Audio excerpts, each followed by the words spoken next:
에반스라는 사람이 담이라는 책을 적었습니다. 어른들을 위한 동화책인데요. 글자도 작고 그림도 있어서 참 읽기 편한 내용이고 또 내용이 참 묵직한 책입니다. 저는 이 책을 대학교 때 읽었던 것 같습니다. 이 책의 내용을 보면요, 한 사람이 자신을 보호하기 위해서 다른 사람이 접근하지 못하도록 담을 쌓는 데부터 시작합니다.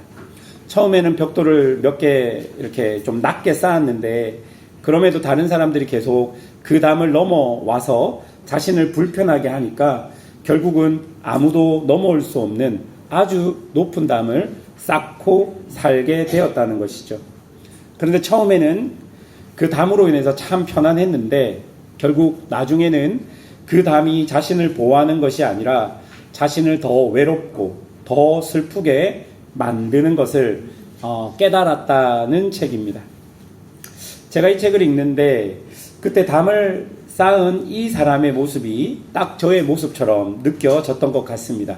지금 말고 대학교 때 스스로 자신을 보호하기 위해서 만든 담 속에서 외롭지 않은 척하고 있었지만 실상은 그 담으로 인해서 더 외롭고 어둠 속으로 더 들어가고 있는 것처럼 그 책을 보면서 느꼈던 것 같습니다.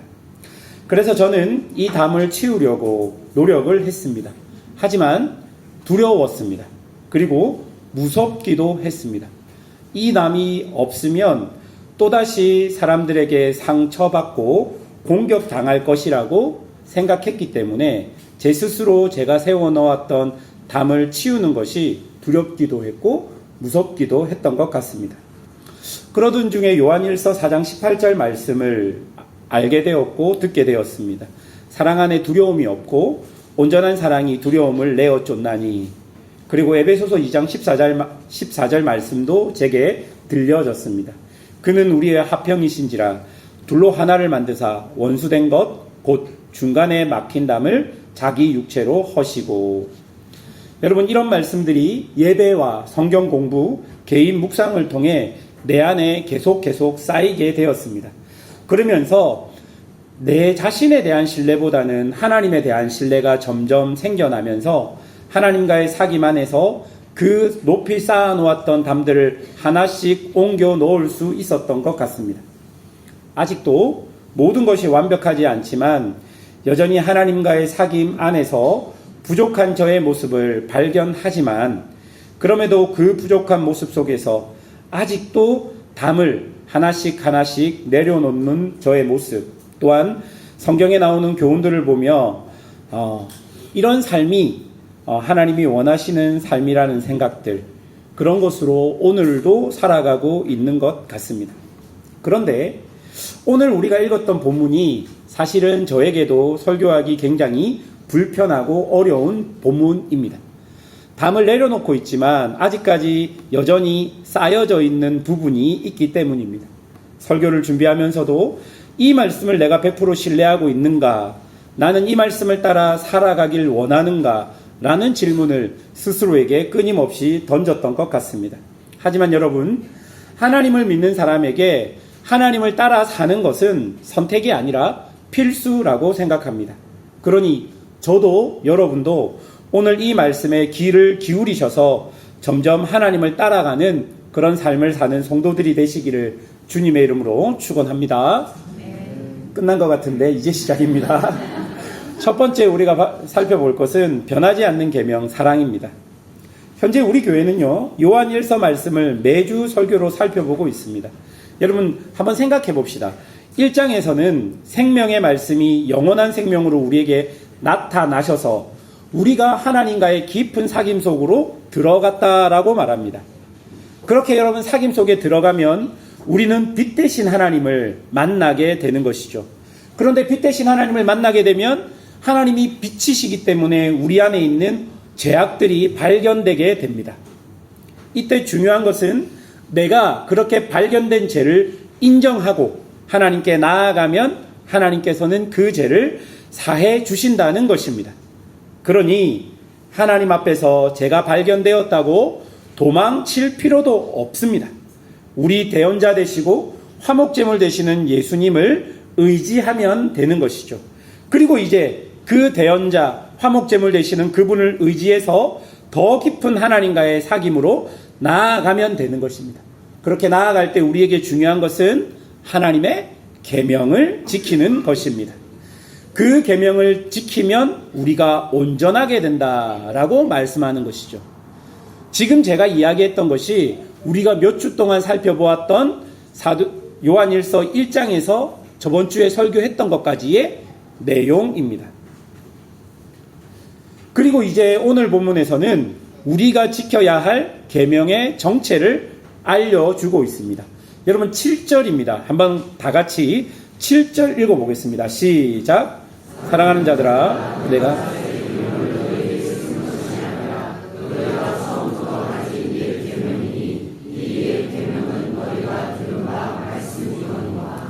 여기 보니까 이 계명은 아주 오래전부터 사람들에게 들려진 옛 계명이라고 이야기하고 있습니다. 그런데 여러분 8절에 보면요, 또 이것을 뭐라고 이야기하냐면 새 계명이라고도 이야기합니다. 옛 계명이라고도 했다가 새 계명이라고도 했다가 왔다 갔다 헷갈릴 정도로 이렇게 써놨는데, 이 말의 의미는요, 이 계명은요 옛 계명이기도 하고 새 계명이기도 한 계명. 그러니까 핵심은 옛날에도 지금도 변하지 않는 계명이라는 뜻입니다. 아주 오래전 하나님께서 우리에게 주셨지만 시대가 변하고 상황이 변해도 하나님을 믿는 사람에게는 여전히 변하지 않는 그 계명. 시대는 변해도 하나님이 주신, 오래전에 주신 변하지 않는 계명. 여러분, 이것이 무엇이겠습니까? 여러분은 성경을 보면 무엇이 가장 중요한 계명일 것 같습니까? 한 단어로 뭘까요? 맞습니다. 사랑입니다.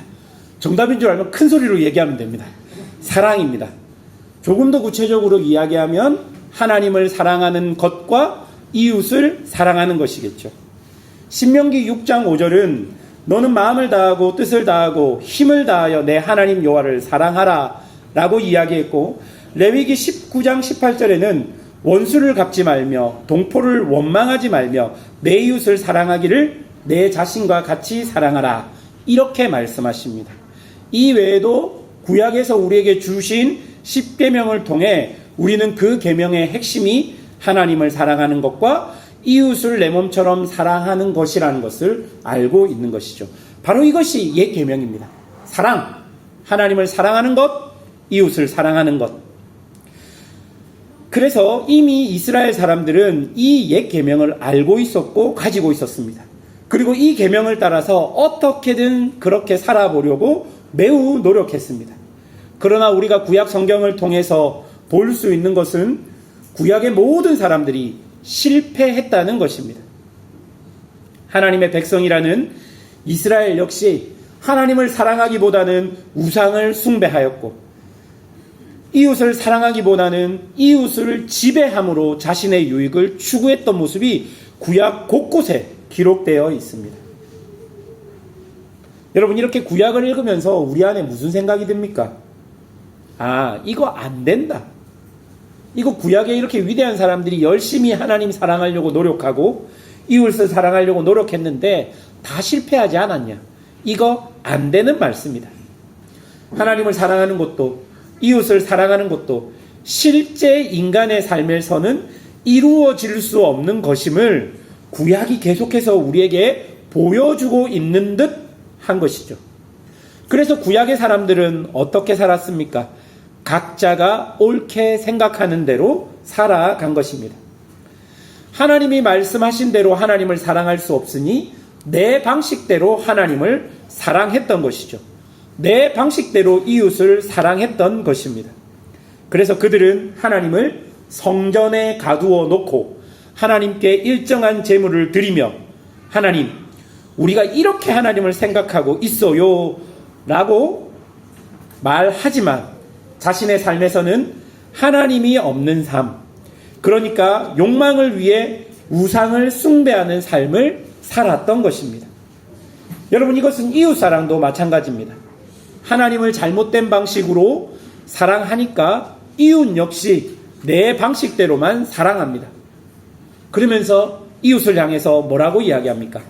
다 너를 위해서 그런 거야. 여러분, 이런 말씀 많이 해보셨죠? 다 너를 위해서 그런 거야. 누구한테 주로 하는 말입니까? 집사님 누구한테 하는 말입니까? 애들한테. 예, 애들이라서 다행입니다. 남편한테가 아니라 애들한테. 그런 거죠. 네. 그렇게 내가 원하는 방식으로 상대방을 사랑하게 그렇게 되는 것이죠.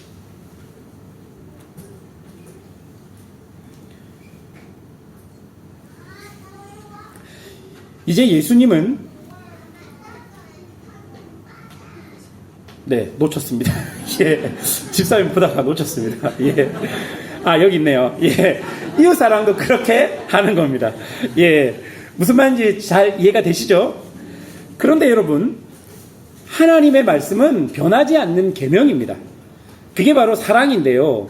아무리 내가 한다 해도 말씀대로 사랑할 수 없으니까 우리는 계속 어떻게 생각하냐면 이건 안 되는 거예요. 하나님 그냥 좋은 말씀 우리에게 주셨네요. 그냥 이것은 내 마음에 간직하고 내가 마음대로 사랑하고 살아가 볼게요. 이렇게 생각하는 것이죠. 그래서 하나님이 원하시는 사랑이 아닌 내가 원하는 사랑을 정의하고 사람들을 사랑한다고 말합니다. 그것은 여러분 가짜 사랑이죠. 가짜 사랑을 진짜 사랑인 것처럼 그렇게 살고 있었던 것입니다. 그런데 8절을 보십시오. 8절에 보면 다시 내가 너희에게 새 계명을 쓰노니 그에게와 너희에게도 참된 것이라. 이는 어둠이 지나고 참빛이 벌써 비침이니라. 여러분, 이 8절을 유진 피터슨이라는 목사님은 이렇게 해석합니다. 여러분이 처음부터 알고 있던 계명이 어쩌면 그리스도 안에서 새롭게 만들어진 계명일지도 모르겠습니다. 왜냐하면 어둠이 물러가고 이미 참 빛이 반짝이고 있으니 말입니다.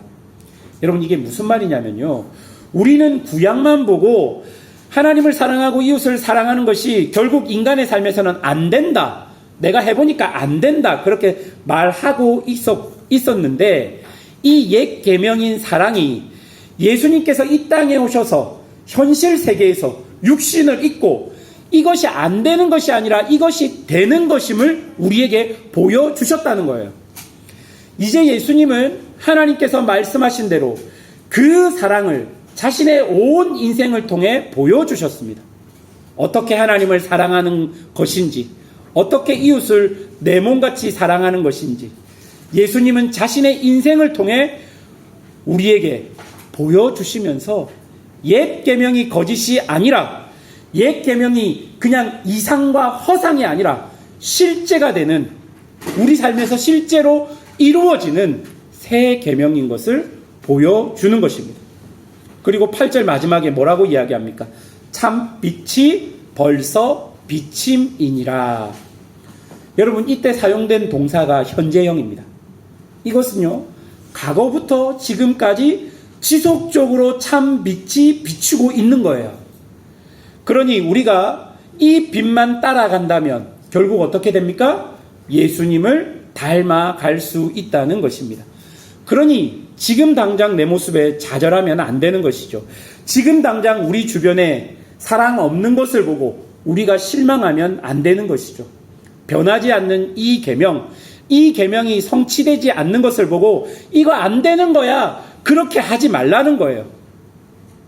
예수님을 따라가는 하나님의 백성들이 그 빛을 향해 나갈 때 안 되는 게 아니라 실제로 인간의 역사 안에서 그 사랑이 성취되는 것을 예수가 보여주셨고 예수를 따르는 많은 사람들이 보여주셨다는 것입니다. 그 빛은 여전히 우리에게 비추고 있다는 것을 이야기하고 있는 것입니다.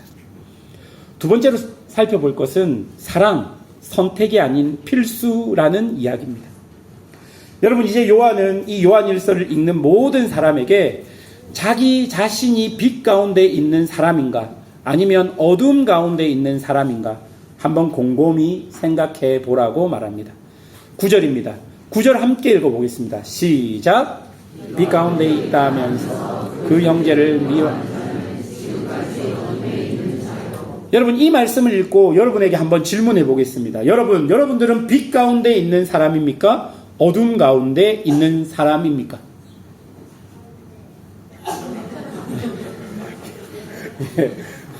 저기서 다 동수 연결을 시키려고 했는데 저기서 다 버렸어요. 예. 여러분 마음속에 한번 생각해 보십시오. 여러분은 빛 가운데 있는 사람입니까? 어둠 가운데 있는 사람입니까? 아니면 회색 지대 가운데 있는 사람이십니까? 보통 한국 사람들은 무엇을 좋아하냐면 회색 지대를 좋아합니다. 편하게 생각하죠. 여기에 있는 게 겸손한 것 같기도 하고 때로는 가능성이 있는 것 같기도 하니 그렇게 생각하는 것이죠. 내가 빛 가운데 있다 말하면 내가 사랑하지 못한 모습이 있는데 어떻게 부담스럽지. 그리고 내가 어둠 가운데 있다고 생각하면 또 저 사람이 나를 어떻게 볼까. 이런 사람들이 그런 마음이 우리에게 있기 때문에 중간이 좋아 생각하는 사람이 있습니다. 그런데 여러분 9절에서 우리에게 말하고자 하는 게 무엇인지 한번 살펴봅시다. 여기서 빛 가운데 있다 하면서 라는 것은 하나님을 믿고 예수님을 따른다 하면서 라는 의미입니다. 그런데 하나님을 믿고 예수님을 따른다 하면서 형제를 미워하여 어둠 속에 있는 사람, 그 사람을 이야기하는 것이죠. 그런데 이때 어둠에 있다 라는 이 동사가 중요합니다. 어둠 속에 있는 것, 이 동사는요 어둠에 머물러 있다라는 뜻입니다. 조금 더 직접적으로 해석하면 어둠에서 나올 생각이 없다라는 뜻입니다. 어둠에 있는 것을 편안하게 생각한다라는 뜻입니다. 여러분 어떤 의미인지 아시겠습니까? 내가 잠깐 어둠에 머물러 있는 게 아니고 내가 어둠에 머물러 있으면서 불편해. 저 사람하고 관계가 어려우니까 나는 불편해 죽겠네. 그게 아니라 그냥 어둠 속에 계속 머물면서 내가 이 어둠 속에 머무는 것이 편안하게 느껴지는 거예요. 그리고 이 어둠 속에 머물러 있는 것을 내가 좋아하는 거예요. 그리고 나올 생각이 전혀 없는 것이에요. 그게 바로 9절이 이야기하는 사람들입니다. 한마디로 변화될 의지가 전혀 없는 사람을 이야기하는 것입니다. 여러분 그럼 다시 한번 물어보겠습니다. 여러분들은 빛 가운데 거하십니까? 어둠 가운데 거하십니까? 예, 그렇죠. 그게 답입니다. 빛 가운데 계신 거예요.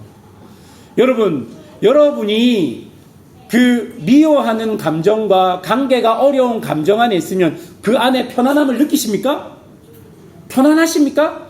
우리 옆에 있는 지체들과 조금 어떤 갈등이 있고 어려움이 있으면 나 편안해. 저 사람 안 만나니까 너무 좋아. 저 사람하고 말 안 하니까 너무 좋아. 그러십니까?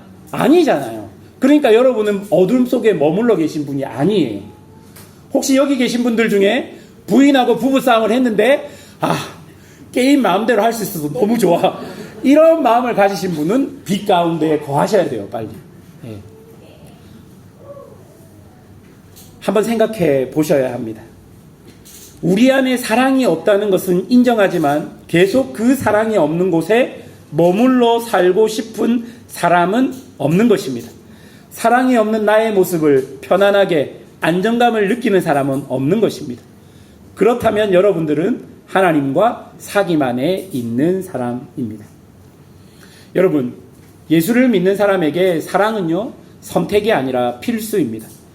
이 말이 불편할 수도 있겠지만 여러분, 이것이 우리에게 주어진 사명입니다. 예전에 어떤 분이 제게 그렇게 질문했습니다. 목사님, 어떻게 교회 안에 있는 사람을 다 사랑할 수 있습니까? 안 사랑할 수도 있는 거 아닙니까? 그렇죠. 안 사랑할 수도 있습니다. 다 사랑할 수 없습니다.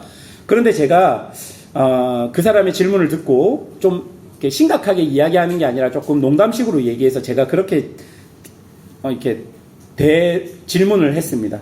그럼 목사는 어떻게 성도들을 다 사랑합니까? 안 사랑할 수도 있는 거 아닙니까? 그랬더니 그분이 그렇게 이야기했습니다. 그래도 목사님은 그러면 안 되지요. 네. 농담이었습니다. 심각한 이야기 아니에요. 그러면서 제가 그분에게 그렇게 이야기했습니다. 집사님, 제가 가지고 있는 생각은요, 그냥 저는 같이 식사할 수 있는 정도면 충분할 것 같습니다. 내가 옆에 있는 사람을 뜨겁게 사랑하지 못하는 순간과 경우들이 있을 수 있고, 그리고 관계가 어려운 순간이 있을 수 있지만, 그냥 이분과 내가 얼굴 맞대고 식사할 수 있으면 그것으로 족한 것 같아요. 그렇게 이야기한 적이 있습니다. 제가 왜 그렇게 말씀드렸냐면, 얼굴 보고 밥 먹는다는 것은 내가 그 사람과의 관계에서 어둠에 머물러 있지 않겠다라는 태도라고 저는 느꼈기 때문입니다. 그리고 교회에서 밥을 같이 먹는다는 것은 나의 한 가족, 나의 한 식구로 인정한다라는 모습이기 때문에 밥 먹을 정도면 괜찮을 것 같아요. 여러분 한번 생각해 보십시오. 교회에서 밥 먹기가 불편한 사람이 있습니까? 내가 이 사람과 같이 밥 먹으면, 단둘이 밥 먹으면 불편하죠. 단둘이 말고 한 서너 명이 모여서 같이 밥 먹는데도 이 사람과는 도저히 밥 같이 못 먹겠어 라고 생각하는 사람이 있으십니까? 있네요. 예, 있네요. 그거가 없어야 돼요. 그거가 없으면 됩니다. 예. 사실 여러분, 우리 안의 사랑은 온전하지 못합니다. 어떻게 우리가 예수님처럼 자신의 몸을 내어주는 사랑을 할 수 있겠습니까? 그럴 수 없습니다. 그렇다고 여러분, 사랑할 수 없는 것은 아닙니다. 우리도 결국 하나님의 은혜와 도움으로 점점 변화될 수 있는 것이죠. 이 가능성을 끊어버리지 마십시오. 여러분 11절 다 같이 한번 읽어보겠습니다. 시작. 그의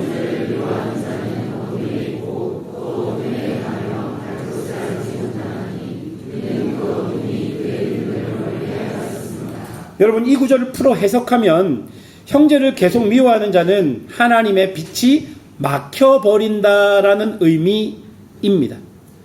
여러분, 하나님의 빛이 막혀버리고 끊어져 버리면 어떻게 됩니까? 11절 중반에 알지 못하나니, 여러분 이 알지 못하나니 단어는 분별하지 못한다라는 의미입니다. 즉 갈림길에서요, 내가 어디로 가야 할지 모른다는 거예요. 혹시 한 공동체에 있으면서 마음이 상해 말하지 않는 사람들이 있습니까? 처음에는 그 관계가 불편해서 관계를 개선하려고 기회를 엿봤지만 기회가 주어지지 않아 묻어놓고 오랫동안 서로가 서로에게 한마디도 못하고 괜히 그 사람이 있는 곳이 불편해서 자리를 피했던 적이 있으십니까? 모든 사람을 뜨겁게 사랑할 수는 없지만, 그러나 그 사람을 나의 공동체로 인정하고 한 명의 존재로 인정하는 것, 그것은 또 다른 문제일 것 같습니다. 사랑하는 성도 여러분, 어둠에 머물러 계시지 마십시오. 어둠 안에서 편안함을 느끼지 마십시오. 미워하는 상태로, 관계가 깨어진 상태로 그렇게 오래오래 지속되다 보면 어느 순간 하나님의 빛이 나에게 희미해져 가고 있다는 것을 보게 될 것입니다. 그렇게 되면 우리가 하나님 안에서 살아갈 수 없게 되는 것입니다. 말씀을 맺겠습니다. 신앙생활을 하면서 하나님과 사귐 안에서 하나님으로부터 오는 사랑과 은혜를 경험하면 우리는 반드시 변합니다. 다시 한번 강조합니다. 신앙생활을 하면서 여러분이 하나님과의 온전한 사귐 안에 있으면, 하나님께로부터 오는 사랑과 은혜를 경험하면 우리는 반드시 변하게 됩니다. 그런데 신앙생활을 하면서도 변화가 없으면 우리의 신앙은 무엇인가 문제가 있는 것임을 기억해야 할 것입니다. 그럴 때 여러분의 있는 모습 그대로 하나님께 진지하게 가지고 나아간다면 하나님께서 다시 우리를 세워 주실 것입니다. 사랑할 수 없는 것이 아니라 사랑할 수 있고, 어둠에 머무르는 것이 아니라 어둠에서 벗어날 수 있다는 것을 기억하면서 오늘도 주님 안에 거하시는 성도들이 되시기를 주님의 이름으로 축원합니다. 함께 기도하겠습니다.